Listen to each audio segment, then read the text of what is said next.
En introduction effectivement de la partie que va traiter Isabelle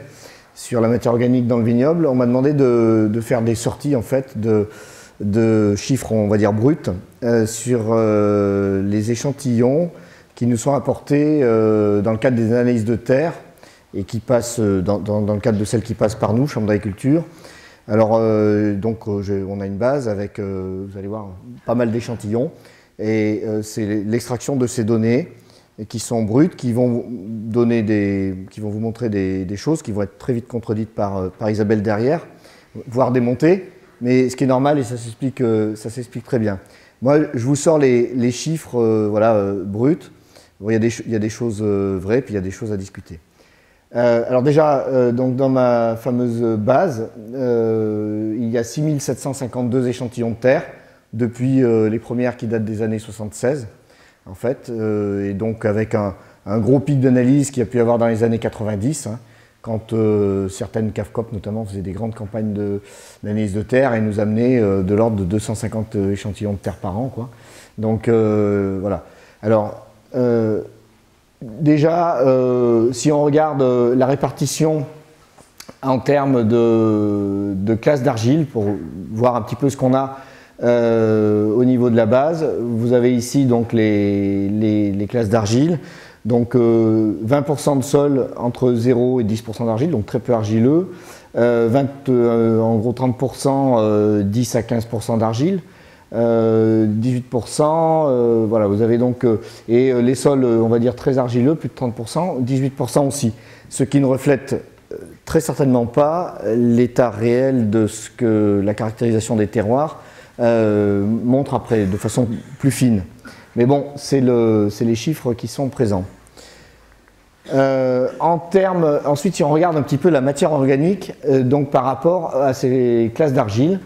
donc en reprenant sur les 6700 échantillons les fameuses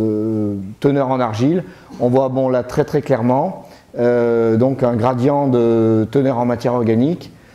qui part d'un chiffre qui est déjà élevé en fait, hein, même sur les sols très peu argileux, 1,3% de matière organique, jusqu'à 2,4%. Mais bon, on voit très clairement quelque chose qui là par contre se démontre, hein, de façon et qui ça ne sera pas infirmé par Isabelle derrière, qui est une corrélation très nette entre la teneur en argile du sol et la teneur en matière organique, puisqu'il y a quand même protection, entre autres, de cette matière organique par l'argile du sol. Donc ça, c'est un premier élément. Si on regarde ensuite la répartition des classes de taux de matière organique, donc toujours sur l'ensemble des échantillons de sol, donc il y a donc 1% seulement des sols donc, qui sont compris entre 0 et 0,5% de matière organique et jusqu'à donc 34%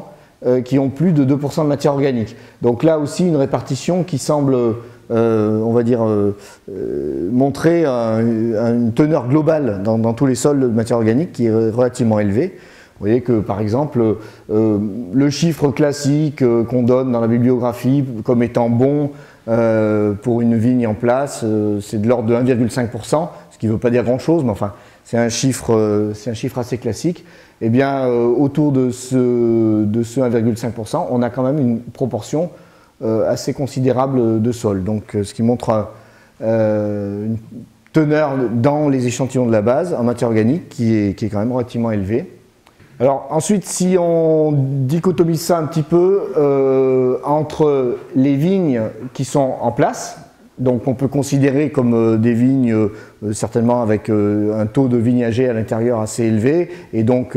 des sols, on va dire entre guillemets déjà un petit peu épuisés sur la matière organique, et puis des parcelles à planter, donc soit effectivement des vignes qui viennent derrière d'autres vignes, soit des terrains neufs. On voit bon, de façon assez nette, bien sûr, quelque chose à laquelle on pouvait s'attendre, c'est qu'il y a des classes de matière organique plus importantes, donc des plus de 2%, 47% par exemple, par rapport à 24% dans les vignes en place. Donc il y a un effet épuisement de la matière organique qu'on visualise là, bon, sur un nombre d'échantillons, quand même 3700 pour les vignes en place et puis 2800 pour les parcelles à planter. Donc il y a bel et bien un effet, on va dire, appauvrissement du stock de matière organique au fur et à mesure que la vigne est en place. Si on regarde ensuite les classes d'argile et la teneur en matière organique, en dichotomisant là aussi, donc c'est une autre façon de présenter les choses en fait, hein,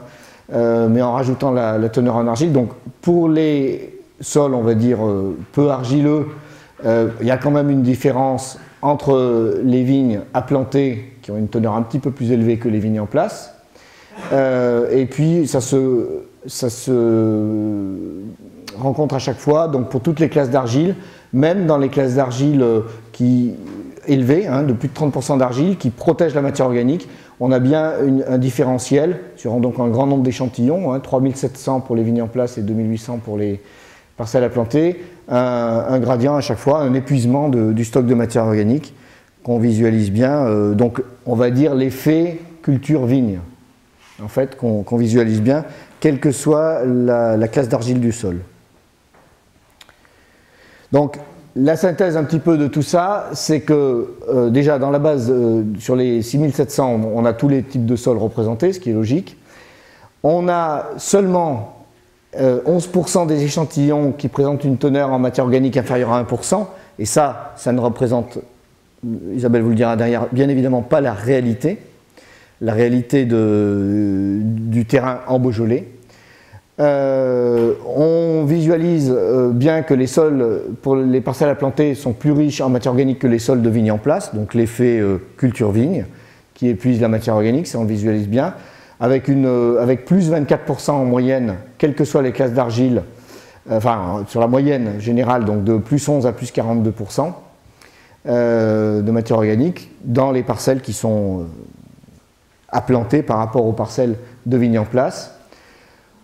Une chose qui se confirme et que Isabelle confirmera, c'est que la teneur en matière organique augmente avec la teneur en argile du sol, et ça quel que soit sur les vignes en place comme sur les parcelles à planter. Dans la base de données, la moyenne des échantillons donne des valeurs très correctes, même très bonnes, en teneur de matière organique, mais comme je l'ai mis derrière, parce que c'est quand même relativement étonnant que sur un nombre d'échantillons pareil, on ait des valeurs qui soient de fait qui ne reflètent pas la réalité du vignoble. Il ne faut pas oublier que ce sont des prélèvements qui nous sont apportés, donc il n'y a aucune maîtrise du prélèvement, je dirais. Les choses viennent comme elles sont, donc est-ce que c'est prélevé plus en surface, un peu moins en profondeur, etc. Et ce sont quand même des parcelles, on va dire, suivies, qui sont bien suivies, bien travaillées, des gens qui ont conscience de l'importance des analyses de terre dans le cadre du suivi de la vigne. Donc on va dire, a priori, certainement des parcelles un peu mieux entretenues en moyenne que l'ensemble des parcelles du vignoble. Ce qui explique donc qu'on ait ces valeurs de matière organique qui soient très bonnes et avec des teneurs qui ne reflètent pas la réalité de ce qui a ensuite été vérifié par la suite dans le cadre de la caractérisation.